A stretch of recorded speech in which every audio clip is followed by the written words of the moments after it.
Shalom saudara dalam Tuhan, puji nama Tuhan, jumpa lagi dengan saya di kesempatan ini. Saudara jangan lupa tekan tombol like dan juga tekan tombol subscribe. Dan yang lebih penting, share video ini sebanyak-banyaknya untuk menyadarkan umat bahwa apa yang disampaikan oleh Ustadz Ahmad Kainama kadangkala tidak benar. Seperti di video berikut, di mana dia mengatakan bahwa Injil itu terdiri dari Matius sampai Wahyu. Padahal di dalam kekristenan sendiri, Injil itu hanya ada 4 kitab. Nah, sebelum kita lanjut, mari kita menonton cuplikan videonya di video berikut ini. Menarik ini, kita tambah konten di perjalanan sambil menuju Bondowoso, menikmati hutan jati di gunung apa ini Mas? Ara-ara. Hutan ara-ara. Hutan ara-ara. Kita belajar sedikit lagi dari Ustadz Ki, yaitu sebelum beliau Muslim, beliau sudah membaca sebuah hadis. Kanjeng Nabi Muhammad SAW bersabda, kalau ada orang yang paling dekat dengan Yesus, dengan Isa alaihissalam, itu adalah aku. Nah, ini menarik sekali, dan itu Ustadz Ki membacanya sebelum beliau menjadi orang Muslim. Hadisnya mutawatir lah. Wah, ini nanti Ustadz Ki mau jelaskan bagaimana itu bisa memotivasi. Akhirnya siapa sih Muhammad ini? Kok dia bilang paling dekat dengan Yesusku? Nah, kita persilakan kepada Ustadz Ki. Ya, syukran Ustaz. Jadi gini, kata-kata itu memancing apa ya? Saya pikir Ini dibilangin biar nggak. saya kenal beliau Jesus. Dan Jesus tidak pernah bilang tentang Muhammad Rasulullah. Itu iman keyakinan saya dulu. Nama Muhammad, nama Sayyidina wa Maulana Nabiullah wa Habibullah itu tidak pernah ada di dalam Bible. Saya bilang gitu. Kenapa ini ada tulisan hadis yang sangat kuat? Dasar hukumnya mengatakan begitu. Jika ada seseorang yang dekat dengan Isa ibnu Maryam, itu aku.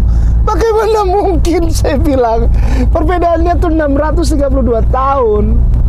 Ayolah, bagaimana? Lalu pada suatu saat saya membaca namanya satu Injil, Ustaz. Injil ini Injil beneran. Tapi yang orang Kristen justru nggak tahu. Kaget saya. Ada Injil. Mereka orang Kristen pasti ditanya, Injil itu apa? Matius, Markus, Lukas, Yohanes, Kisah Rasul, Roma, Korintus, Filipi, Efesus, terus sampai kedua Tesalonika, terus sampai ke Wahyu. Mereka orang Kristen pasti ditanya, Injil itu apa? Matius, Markus, Lukas, Yohanes, Kisah Rasul, Roma, Korintus, Filipi, Efesus, terus sampai kedua Tesalonika, terus sampai ke Wahyu. Itu dia cuplikan videonya, saudara dalam Tuhan. Jelas di cuplikan video tadi, kita boleh mendengarkan apa yang disampaikan oleh Ustadz Ahmad Kainama. Bahwa ya menurut Ustadz Ahmad Kainama, kalau ditanya sama orang Kristen ada berapa kitab Injil, maka orang Kristen pasti menjawab, ya, Injil terdiri dari Matius sampai Wahyu. Ya, saudara dalam Tuhan, inilah kekonyolan dan kebodohan daripada seorang Ustadz Ahmad Kainama. Kenapa saya katakan demikian? Jelas di dalam Kristen dan yang dipercaya orang Kristen, kitab Injil itu terdiri dari 4 kitab saja. Ya, Injil itu terdiri dari 4 kitab, yaitu kitab Matius, Markus, Lukas, dan Yohanes. Ya, hanya ada 4 kitab saja. Ya, sekali lagi saya tegaskan bahwa ya Kristen mengenal Injil ada 4 kitab, yaitu Matius, Markus, Lukas, dan Yohanes.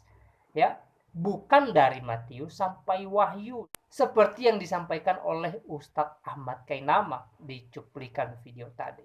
Itu sangat salah dan tidak sesuai dengan yang dipercaya oleh orang Kristen. Nah, saudara dalam Tuhan, Di beberapa videonya Ustadz Ahmad Kainama ini pernah berkata bahwa dia sudah belajar teologi, dia sudah sarjana, dia sudah magister teologi dan segala macamnya.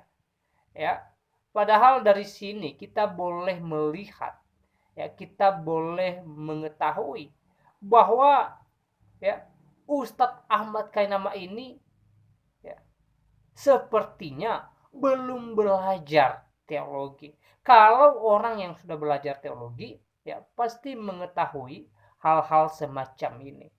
Ya, ini hal paling gampang di dalam mempelajari teologi. Ya, pengkanonisasi Alkitab itu merupakan pelajaran yang paling gampang. Dan itu pun Ustadz Ahmad Kainama tidak mengerti sama sekali. Sampai-sampai beliau mengatakan bahwa Injil itu terdiri dari Matius, Markus, Lukas, Yohanes, Kisah Para Rasul sampai kitab Wahyu. Ya, sungguh terlalu bodoh saudara dalam Tuhan. Sekali lagi, di dalam Kristen, Injil itu hanya terdiri dari Matius, Markus, Lukas, dan Yohanes. Ya, yang lain itu tidak disebut sebagai kitab Injil atau Injil. Ya, tidak saudara dalam Tuhan. Sekali lagi, Injil itu hanya terdiri dari 4 kitab saja. Matius, Markus, Lukas, dan Yohanes. Tidak seperti dengan yang disampaikan oleh Ustadz Ahmad Kainama di video tadi. Ya, jadi kalau Ustadz Ahmad Kainama di beberapa videonya berkata bahwa dia sudah sarjana, dia sudah belajar teologi dan segala macamnya, itu sih terserah beliau. Tetapi dari sini kita boleh menilai apakah benar Ustadz Ahmad Kainama ini sudah belajar teologi atau tidak. Kalau sudah, masa sih hal gampang ini beliau tidak mengerti sama sekali, tidak tahu, tidak paham sama sekali. Ya, kalau pengkanonisasi Alkitab saja beliau tidak mengerti, bagaimana beliau bisa mengerti isi daripada Alkitab? Wajarlah kalau beliau membahas Alkitab, ya semuanya salah.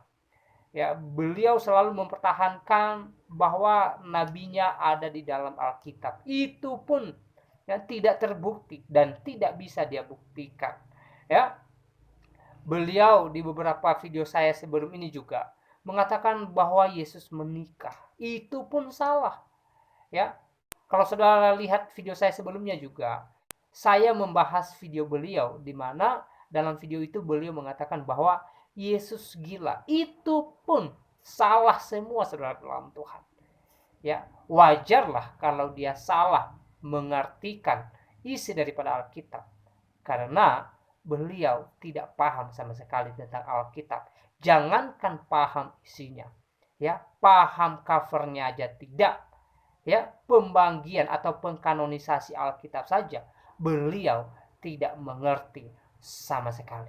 Nah, saudaraku dalam Tuhan, ya, sekali lagi Kristen mengenal Injil hanya terdiri dari 4 kitab saja, yaitu kitab Matius, Markus, Lukas, dan Yohanes. Bukan seperti yang disampaikan oleh Ustadz Ahmad Kainama, Injil itu menurut Kainama dari kitab Matius sampai Wahyu. Ya, sekali lagi apa yang disampaikan sangat salah dan tidak sesuai dengan pengkanonisasi Alkitab. Nah, saudara Tuhan, saya tidak panjang lebar menyampaikan pesan melalui video ini. Kiranya video singkat ini memberkati kita dan Tuhan Yesus memberkati kita semua. Shalom.